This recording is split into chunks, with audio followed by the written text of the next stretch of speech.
Entonces, esto es Imagen Empresarial y esta mañana me da mucho gusto saludar a José Sosaya, el presidente de la Asociación Mexicana de la Industria Automotriz. José, ¿cómo estás? Qué gusto.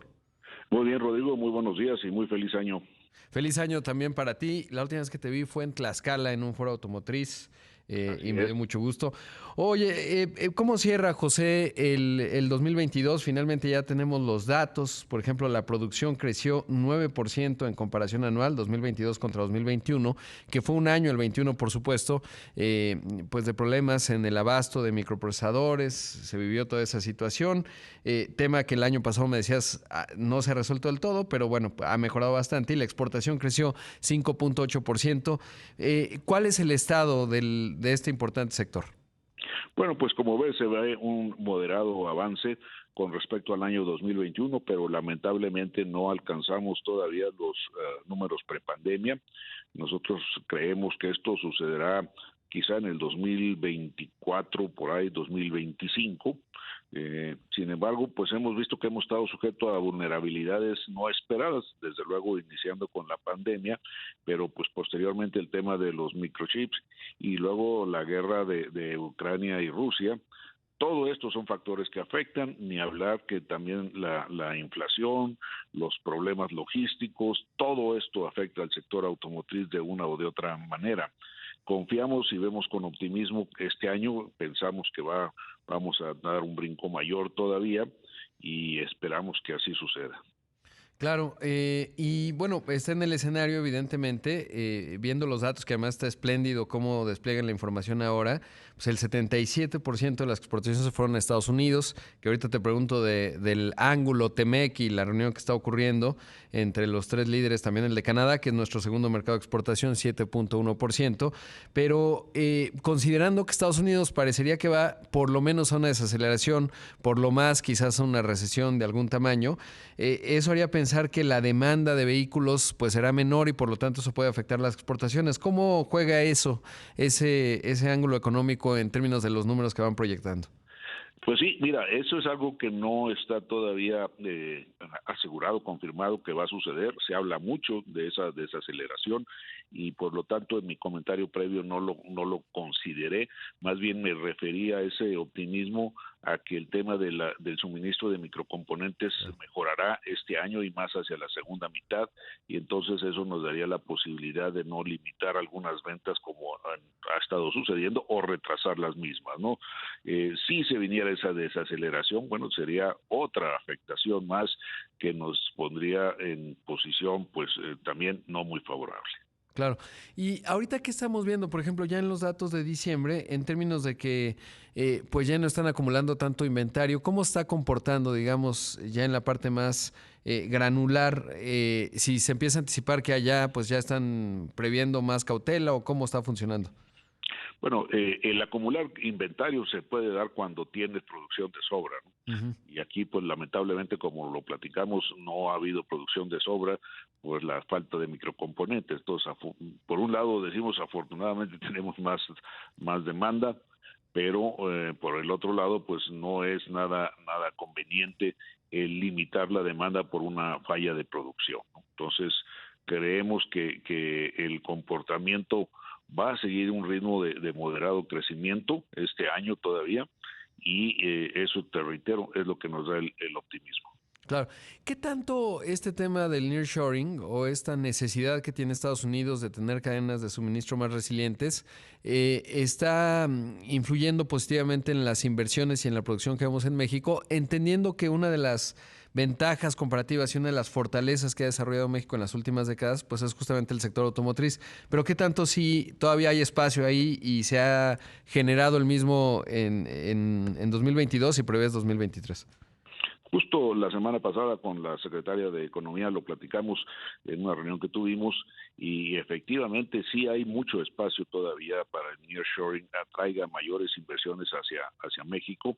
Tenemos que trabajar juntos, tenemos que crear confianza, tenemos que dar certidumbre juntos, gobierno e iniciativa privada, para lograr atraer frente a otras ofertas que tienen de irse a otros países estas importantes inversiones, ¿no? Y también me adelanto un poquito, pero también en las reuniones que tuvimos el día de ayer con esto de la cumbre con los secretarios y ministros tanto de Economía como de Relaciones Exteriores, es un tema presente en los tres países. Claro, hay apetito de México. Y sobre todo porque, y lo platicamos desde el año pasado, hay una transformación importante del sector automotriz hacia la parte eléctrica. Ahí, digamos que en el ángulo, digamos, de la conversación, ¿qué es lo que está, pues no pidiendo, pero sí requiere el sector automotriz mexicano para poder acompañar este cambio que está dando en el sector? Y la propuesta que comenté yo ayer en las reuniones, tenemos que tener, como somos socios comerciales, debemos de tener situaciones parejas, similares en cómo vamos a afrontar la electromovilidad. No es nada más fabricar los autos, tú bien lo sabes, es una serie de temas que se tienen que establecer. Primero, unas políticas públicas sobre electromovilidad. En segundo término, cómo cada país, cada gobierno va a incentivar la electromovilidad, porque es necesario, muy importante. Y esto, si eres socio comercial, pues es más importante que tengas incentivos similares en los tres países. Y no me refiero solamente a los financieros o más bien fiscales, sino también a los no fiscales. Y tampoco me refiero a los mismos montos, sino que pueden ser montos distintos según las capacidades económicas de cada gobierno. Pero tenemos que trabajar juntos, paralelos, los tres países. Pues si hablamos de una región, estamos hablando de que los incentivos deben de homologarse de alguna forma en toda la región. Claro, y es que ya vimos cómo en la parte, digamos, el que era Build Back Better, luego se corrigió, hubo mucha presión del mundo, particularmente México y Canadá, en cuanto a los subsidios a los eléctricos, pero pues acá absolutamente eso no existe, ¿no? Y eso complica mucho porque lo que hemos observado en otras geografías, en Europa, en Estados Unidos, entendiendo que son países más prósperos, pues es justamente ese componente fiscal que sí se convierte en un factor bien importante para avanzar al sector eléctrico o no, y si no se va a desfasar los tres países, ¿no? Es decir, México pues tendrá más bien combustión interna o híbrida en el mejor de los escenarios, mientras que Estados Unidos y Canadá en una década o más pues ya estarán mucho más electrificados que nosotros. Pero eso es lo que no debe de pasar. O sea, tenemos que ir de la mano, tenemos que ir juntos. Somos socios comerciales muy importantes. O sea, somos la región más dinámica, la región más competitiva del mundo. Eso es Norteamérica, México, Estados Unidos y Canadá, y en ese sentido tenemos que trabajar juntos en este cambio tan importante de tecnologías que no implica nada más al sector automotriz, pero que México, reitero, debe de tomar pasos hacia adelante para emparejarse con Estados Unidos y con Canadá.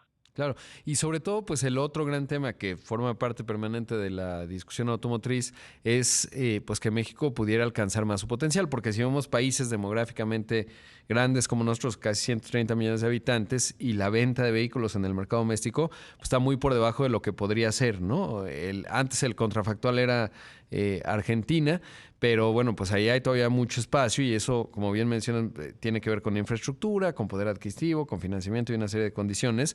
Pero bueno, todavía México tiene mucho que crecer en esa materia, sobre todo un país con edad promedio de 29 años, ¿no? José, debo hacer un corte, pero te pediría la bondad de tu tiempo para conversar un poco más. Con justamente mucho preguntarte de si se habló algo en las reuniones de ayer, pues de otro de los temas que son las reglas de origen y de la agenda pues muy intensa que hay con los Estados Unidos en uno de los sectores más vibrantes que es el sector automotriz. Así que pediría la bondad de tu tiempo, José.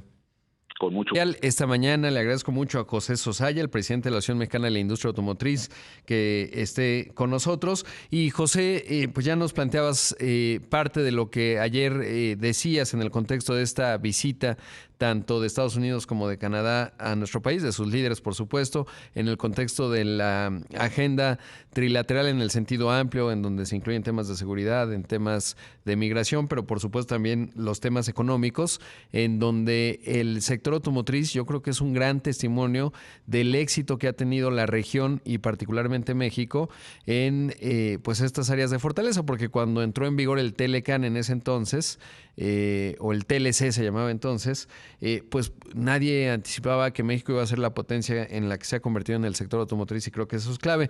Pero hay sus problemas, ¿no? Está el tema de las reglas de origen. En este tipo de foros y encuentros, ¿es el espacio en donde se plantea o cómo vamos en ese tema? Ese tema debe ya de estar resuelto. Esperamos la resolución pues en días. Ayer obviamente los niveles de gobierno que fueron las secretarias tanto de Economía de México como de la secretaria de Comercio de Canadá y la de, bueno, ministra de Comercio de Canadá y la secretaria de Comercio de Estados Unidos, en las pláticas no se mencionó el panel porque ellas no son el foro donde esto se resuelve.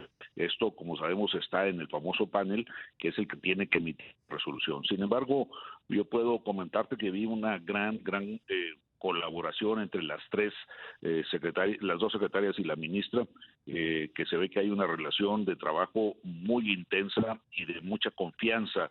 Por ahí alguien mencionó, dijo, son, por el famoso chiste las tres amigas, porque Claro. son tres mujeres, además coincidentemente, y las tres a mí me parecen mujeres inteligentes que están buscando lo mejor para sus países. Confiamos en que tengamos muy pronto ya se haga pública esta resolución del panel y que sea favorable a los intereses de México y a la propuesta de México y Canadá. Por supuesto. Ahora, justo a veces hablamos poco de Canadá porque nos absorbe mucho Estados Unidos, pero es nuestro segundo mercado de exportación, es bastante más pequeño, 7.1% del total. ¿Hay todavía espacio para crecer, digamos, en lo que México exporta hacia Canadá? Más allá de que la producción sabemos que es integrada, ¿no? Y que hay algunos vehículos que una parte ocurre en Canadá, otra en Estados Unidos y otra en México. Pero ¿hay posibilidad de crecer? Hablando de un mercado maduro, poco menos de 40 millones de habitantes, ¿qué hay en el caso de Canadá en la agenda automotriz? Sí, desde luego que hay mucho para dónde crecer con ellos en esta relación comercial. Ayer justamente también se comentaba esto. La reunión empresarial de la cumbre se realiza coordinada por la US Chamber of Commerce y también la organización de Canadá y la organización del CCE de México. Entonces, es la primera vez que nos estamos reuniendo en este foro tan amplio y abierto, los empresarios de los tres países, a la par con los ministros y secretarios, no solo de Economía y Comercio, sino también de Relaciones Exteriores, que también estuvieron participando con nosotros.